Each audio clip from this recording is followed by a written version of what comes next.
À seulement 25 ans, elle a déjà eu plusieurs vies. Star de la télé-réalité en Autriche, son pays, membre d'un boys band, j'ai bien dit boys band.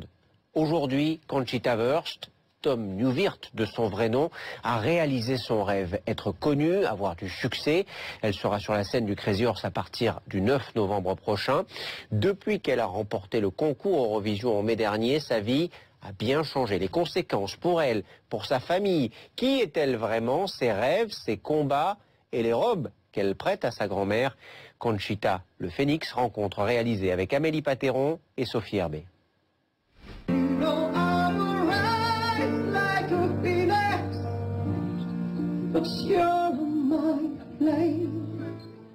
Conchita Wurst est l'une des sensations pop du moment.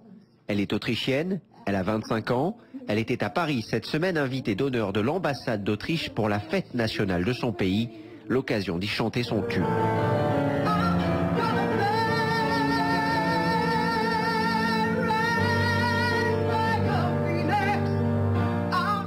Mi-homme, mi-femme, elle fascine ou elle dérange.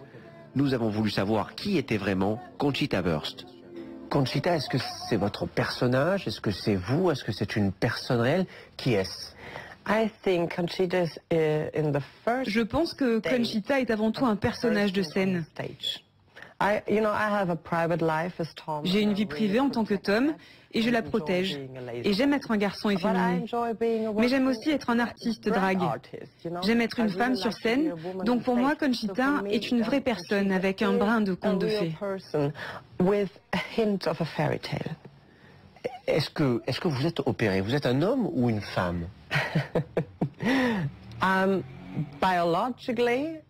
Biologiquement, je suis un homme. Tout ça est une illusion. Si les gens se demandent, est-ce que c'est une femme avec une barbe collée ou est-ce un homme dans une robe? S'ils se posent cette question, c'est que j'ai bien fait mon travail. Le 10 mai dernier à Copenhague, Conchita Wurst remporte le concours Eurovision de la chanson. Elle devient la première gagnante de son pays depuis 1966, le début de la gloire et d'une nouvelle vie. Cette victoire à l'Eurovision, elle a quand même changé beaucoup de choses pour vous. À quoi ressemble votre nouvelle vie? Yes, everything changed. Everything. Oui, tout a changé. J'ai tout ce que je pouvais espérer, et même mieux. J'ai toujours voulu que la vie soit pleine. J'ai toujours voulu être connue, toujours voulu divertir les gens. Je travaille toujours comme je le faisais avant, mais maintenant, j'ai plus d'opportunités. Je participe à de plus gros événements, et plus de gens s'intéressent à moi. Donc j'adore cette évolution. Et j'espère que je vais pouvoir continuer à faire ça jusqu'à la fin de mes jours. Quel est le souvenir qui vous marque le plus? Qu'est-ce qui vous a le plus marqué ces 12 derniers mois? La situation qui m'a rendue la plus heureuse, c'est quand mon père m'a appelé. Mes parents ont un petit hôtel au beau milieu de l'Autriche. Et il riait au téléphone, heureux de sa vie. Il me disait, on a tellement de choses à faire, et tout ça grâce à toi. Je voulais juste te remercier. Il faut que je retourne au travail. C'est tout ce qu'il a dit, et c'était formidable. J'aime tellement ce que je fais, et ça me rend tellement heureuse. Savoir que mes parents profitent autant de la situation me rend vraiment heureuse, et c'est tout ce qui compte. Vos parents, justement, comment ils ont vécu tout ça? Votre transformation de Tom à Conchita, votre victoire à l'Eurovision, ce qui a suivi après? Avoir un fils homosexuel est une chose. Avoir un fils gay qui interprète une femme sur scène est tout autre chose. Mais ils ont tout accepté. Concernant Conchita, mon père a été mon plus grand fan depuis le début. Ma mère et ma grand-mère m'ont également soutenue.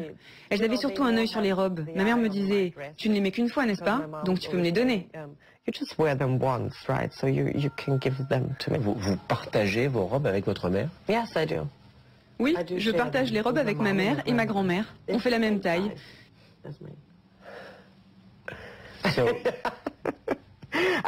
Je sais, c'est un peu curieux, mais on est toutes menues dans la famille.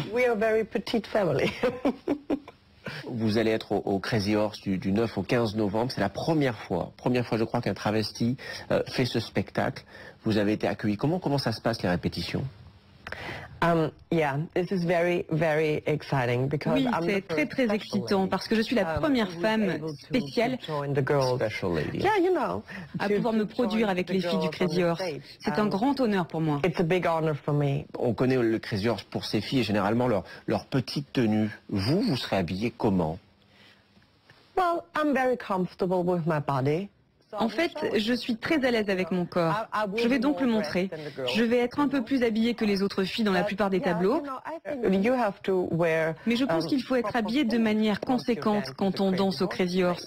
Et généralement, ça veut dire beaucoup de choses qui brillent et pas beaucoup de tissu. Vous êtes devenu, peut-être malgré vous, une sorte de symbole pour la communauté gay. Est-ce que c'est quelque chose qui est important pour vous? Je n'aime pas être considérée comme un modèle à suivre, parce que les gens se mettent à avoir des attentes. Et je pense que les attentes sont l'une des pires choses dans une vie, parce qu'on peut être vite déçu. Je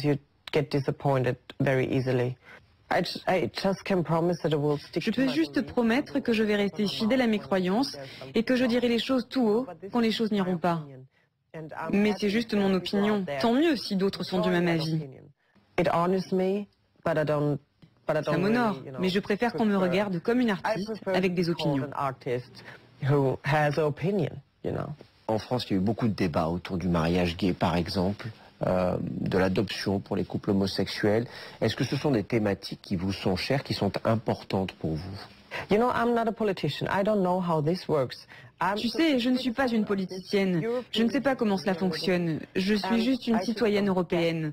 Et je ne comprends pas pourquoi on gaspille autant de temps, parce que pour moi, tout ça, c'est si simple. J'ai pas besoin qu'on discute de tout ça. Je veux juste des décisions. Et le fait même de devoir légiférer là-dessus me rend triste. Parce qu'on parle de droits de l'homme, on parle des choses les plus banales de la vie. Vivre et aimer en paix et en toute liberté. Pour moi, ils ont peur et ils ont vraiment du temps à perdre. Mais pour ceux qui vous aiment pas, qu'est-ce que vous leur dites? Honnêtement, je réagis de manière très impolie. Je m'en moque.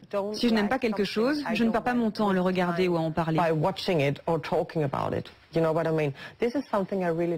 C'est quelque chose que je ne comprends vraiment pas. Pourquoi les gens gaspillent du temps à faire des choses qu'ils n'aiment pas? To talk about things they don't like.